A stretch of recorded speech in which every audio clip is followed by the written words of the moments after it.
Sabay-sabay natin alamin ang mga kaganapan na nangyayari sa ating bansa.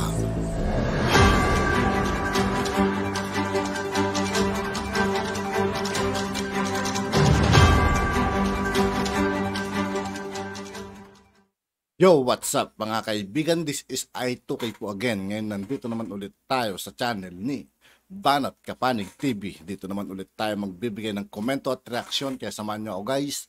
Let's go! These questions because itong question ko po galing po to sa mga magulang mag-aaral kasi po I told them na hayaan nyo pagdating doon sa hearing sa budget i-raise ko to kung hindi nyo ako pagsasalitain dito then pinagsasalita naman po kayo. Hindi kasi sinasabi wag daw sagutin. Hindi the VP would like to be the one to answer the okay, question. Thank you. We're teaching these kids to be corrupt when they grow up.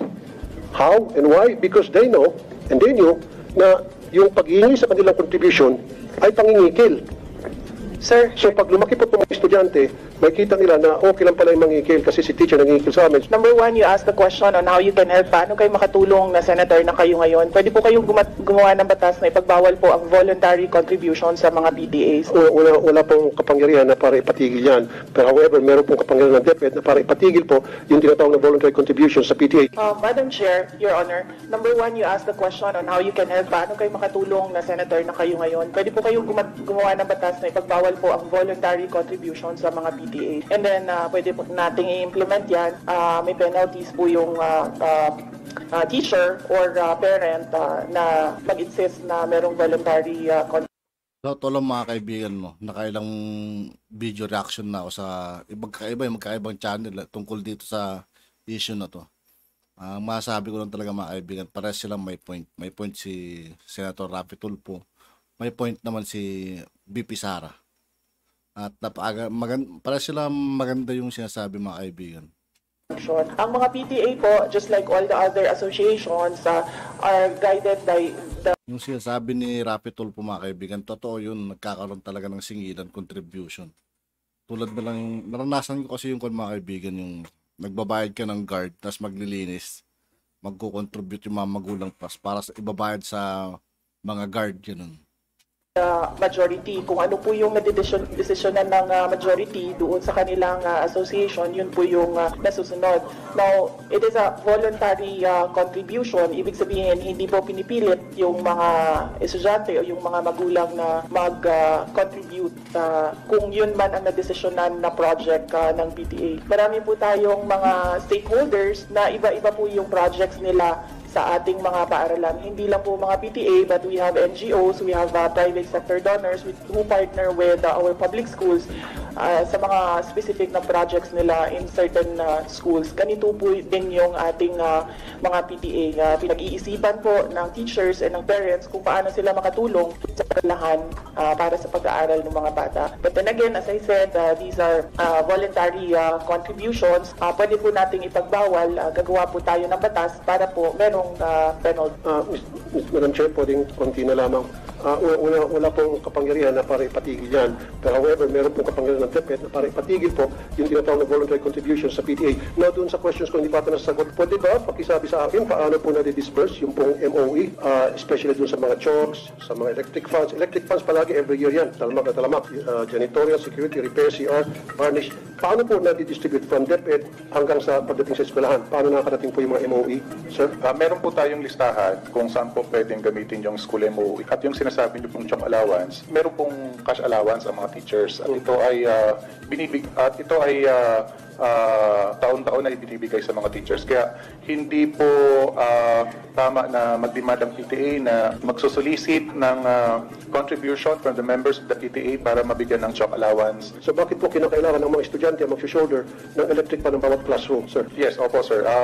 Magkakaroon po kami ng, maglalabas kami ng memorandum and directive to all our schools. Yusek Escobedo. Yes, VP, go ahead. Yes, Madam Chair, Your Honor. We take note of your advice. You don't answer, you don't sign department orders.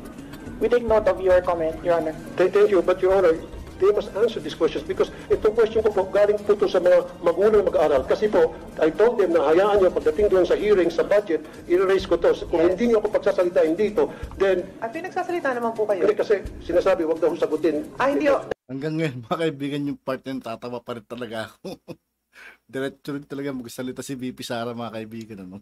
The VP would like to be the one to answer the Okay, question. thank you. That's my understanding. No, I'm just Thank you, moderating madam. for everybody. Like I said- The VP wanted to answer instead of her USEC. Like I said, supporter po ako. Hindi ko po questionin yung budget. Ayaw ko pong bawasan. In fact, I'd like to put in a record, kung dadagdagan pa yung budget ng DepEd, I will support. Kaya lang, kailangan ko lang po ng mga kasagutan sa ilang katanungan ng mga magulang na mag-aaral. I don't have anything against.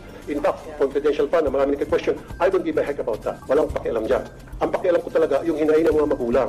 Yun lang po talaga. So, paki-answer lang po kung sino sa gusto If I may, Senator Raf, the Secretary took the floor earlier and responded that ang suggestion po niya, and correct me if I'm wrong, my understanding from the Secretary is that she said what you could do, because you were asking what you could do now that you're a Senator, is to pass a law that would prevent that. Because as far as DepEd is concerned, they have already the memorandums that prohibit contributions. Pero yung gustong gawin ng PTA, ng parent, my understanding is that's out of your hands. No, that's out of your hands what the PTA would like to do. Although, I think maybe an assurance that hindi naman ini-encourage talaga yun, di ba? It's not encouraged, it's not, you cannot, they do not mandate it, they follow that. That's my understanding. Madam Chair, okay, ano kaya tuwing magkaroon ng PTA meeting, nandoon po yung taga-DepEd para i-monitor yung proceedings ng meeting, para pagsabihin ng DepEd, hey, meron na kami memo dyan na bawal ang pag-uusapan ng project, umayos-ayos kayo, pag-usapan nyo lang academic performance ng estudyante. Is that fair enough? PTA ho means parent-teacher, so may teacher who na present doon. Yes, may teachers na present. At principal pa kuminsan. Kaya lang, sinasabi ko lamang po, meron dapat nagmamonitor kasi hindi po nasusunod. Kuminsan, like I said, yung kay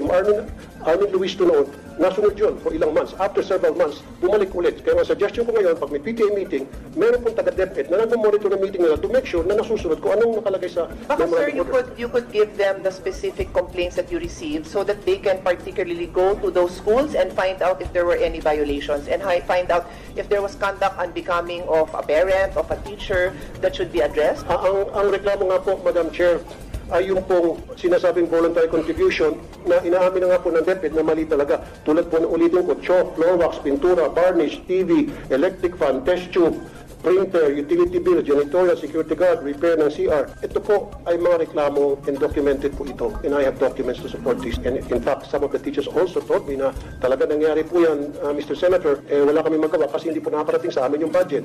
Madam Chair, Your Honor, we will submit the downloading of MOOE up to the school level to the Finance Secretariat. At tuna lamang po, Madam Chair, test tube, hinihingan din po kasama rin po yung Pwede test bang submit natin kasi sir, I reminded everyone who's Last na naman po, Madam time. Chair. Last na naman. Sige. Test tube. Alam ko meron natang 500 billion na budget for the test tube. Parang every year, billions ang nahalat para sa test tube. Kasi marami rin po ako mga magulang na reklamo, pinapakontribute para sa test tube, laboratory test tube. Ano ho yun, sir? Kasi I handle the budget, so I Test tubes. can Yung test tubes attest. po para sa mga I laboratory. have not seen 500 billion for test Or tubes. at least, yun po ang pagkakaalam ko. Yun pong... Ay, wala akong 500 billion. Ako na ho sa Okay. magsasabi. So anyway, bakit po yung sa test tubes? Sige na lang po. Bakit po test tubes paulit-ulit po every year hiningan po ng contribution ng estudyante? Pwede ba pa-stop na natin yun? Yun lang po. So stop na po natin. In short, lahat po ng contribution para sa maintenance ng school, ang pakiusap po ng mga magulang through me, stop na po natin yan. Pag na-stop niyo po yan, I promise you I'll support your budget every single year and you will not gonna hear anything from me. That's a commitment. That's a promise. Ito ay alang-alang sa mga magulang na mga lumapit sa akin. Sean, on how you can help. Paano kayo makatulong na senator na kayo ngayon? Pwede po kayong gumawa ng batas na ipagbawal po ang voluntary contribution sa mga PTA. Ni Senator Rafi Tulfo at Vice President Sara Duterte, mga kababayan, sa budget deliberation ng Department of Education sa Senado kanina. Sinubukan kasi ni Senator Rafi Tulfo na gisahin itong si VP Sara na ito raw ilang row ay nanghihingi ng kontribusyon sa mga mag-aaral sa tuwing mayroon silang PTA meeting. Gusto ni Tulfo na itigil na ang mga ito at gusto niya na aksyon na ito agad ni VP Sara. Pero palaban po si VP Sara, mga kababayan, at sinabihan niya si Tulfo bakit hindi ka gumawa ng batas para matigil ito kung gusto mo talagang tumulong. At yun nga po mga kaibigan, dito po nagtatapos ang ating reaction video. Muli ako po si I2K ng Sundalo ng Dunggalo at 811. Maraming salamat sa patuloy na pagsuporta. Yeah, peace out.